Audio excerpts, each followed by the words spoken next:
Hello guys! Hello Sagittarius! Welcome dito sa aking channel, Kapalaran 888. Welcome! Alamin natin kung anong messages, vibration, gabay, energy para sa inyong lahat. Ito ay general reading. Weekly tarot para sa lahat ng Sagittarius. Kung bago kayo sa channel ko guys, please like, share, and subscribe. Pakipress ang notification bell button. Sagittarius.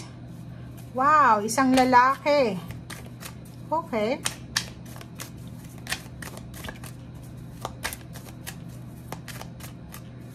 Kumuha pa tayo ng isa para confirm talaga. Okay, so nakikita natin dito guys, mayroon ditong Sagittarius, it's either lalaki ka man or babae. Wala namang sinasabing gender dito. Okay?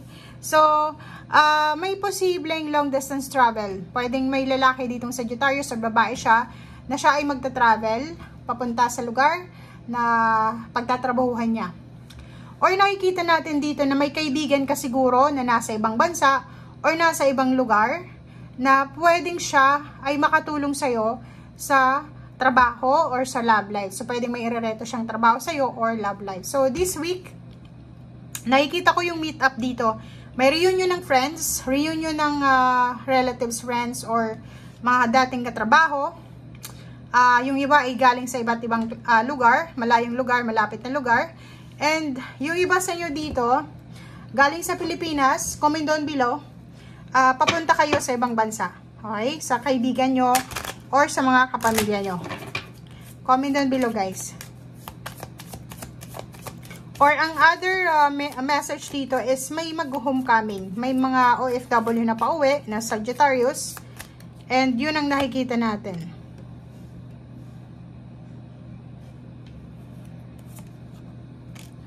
Wow, ang galing na ito kasi itong dalawang baraha, pareho lang yung message niya.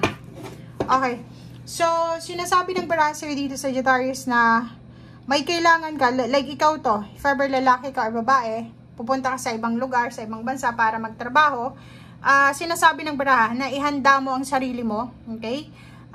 Sa mga bagay-bagay na kailangan mong matutunan. Okay? Like, unang-una, lengguwahe.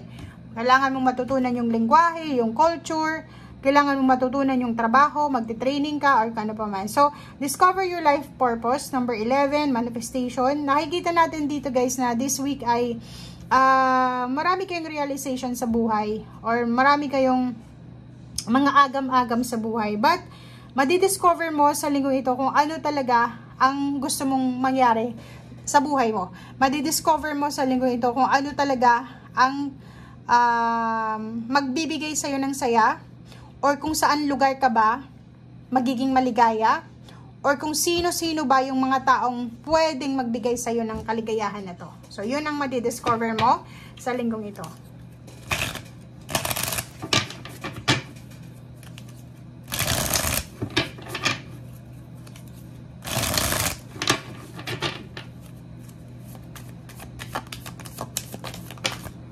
Okay. So, nakikita natin dito guys yung freedom. If ever na paalis ka ng Pilipinas o pauwi ka ng Pilipinas dahil tapos na yung kontrata mo sa ibang bansa, may makakaramdam dito ng sobrang freedom, kalayaan. Kasi masaya sila eh. Nakalaya na sila sa kontrata or yung paalis pa lang ng Philippines ay magiging sobrang saya sila and feeling nila eto na yung simula ng kanilang financial independence.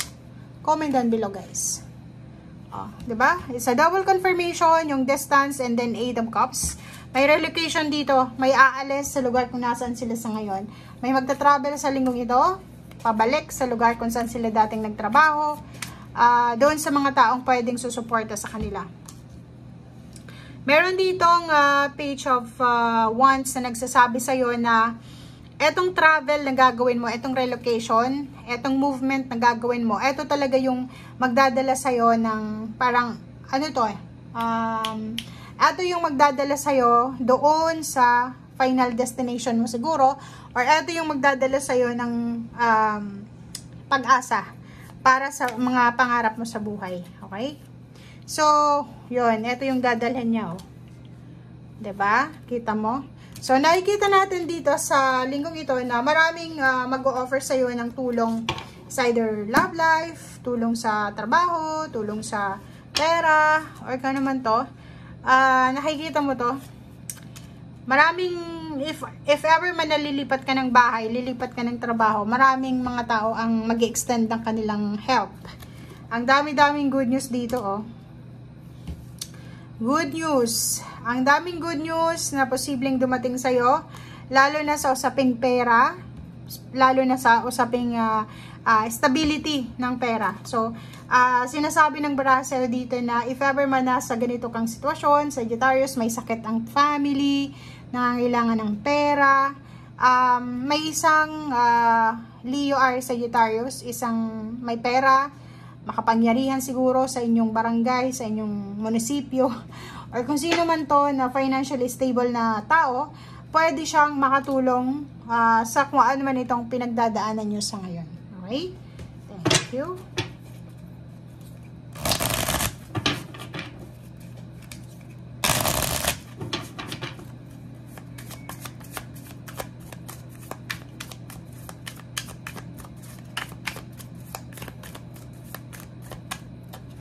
Okay. Wow. So, yun. Dalawa yung aces mo dito. New beginnings siya. So, if ever man na aalis ka sa linggong ito, hahanapin mo kung saan ka bagay na lugar. Kung saan lugar ka man nababagay. Sinasabi ng barahan na eto yung magdadala sa'yo ng sobra-sobrang motivation, passion. So, ibig sabihin, excitement. So, yung iba sa inyo dyan, habang nanonood sa ngayon, if ever na naghihintay kayo ng confirmation, lalo na sa business na gusto nyong simulan, lalo na sa trabaho gusto nyong simulan, sa company na gusto nyong applyan, dito sinasabi ng barahan na parang etong reading na to, etong message na to sa ngayon, it's a go signal from the universe na parang sinasabi sa'yo, uy, gawin mo na. Gawin mo na kung ano yung gusto mo. Gawin mo na kung ano yung nararapat na action. Huwag mo nang i-procrastinate pa yan. Habang maaga pa, gawin mo na siya. Okay? And sinasabi ng baraha sa'yo dito na sari-saring mga kwento, maraming mga new beginnings na stories na pwedeng magbigay sa'yo ng tawag dito, ng inspiration sa linggong ito. So, kailangan mo lang na hanapin natin yung mga tamang individual, hanapin natin yung mga tamang tao, or hanapin natin yung mga tamang mag-i-inspire sa atin, magbibigay sa atin ng inspiration para makuha natin talaga kung anong gusto natin sa buhay. Okay? Sinasabi din dito ng Ace of Swords na ang dami-daming mga tao na pwedeng pumasok sa buhay mo para magbigay ng alam mo yon, ng ideas, pero if preoccupied ka sa mga kung ano yung wala sa'yo, like okay, may problema ka sa pera, may sakit sa family or kung ano pa man, tapos ang ino-offer sa'yo ng taong ito or ng mga taong ito is work, pero ang kailangan mo sa ngayon is pera. So parang ano yon, conflict na ideas to sa'yo na parang iisipin mo, bakit ako papayag sa trabahong ino-offer niya, pera nga yung kailangan ko. Parang ganun. So, comment down below if nandun ka sa sitwasyon na yon. Okay, Sagittarius? Pero may nakikita tayo ditong movement. May mga relocation, travel, pagbabago sa buhay mo. Thank you guys. Bye!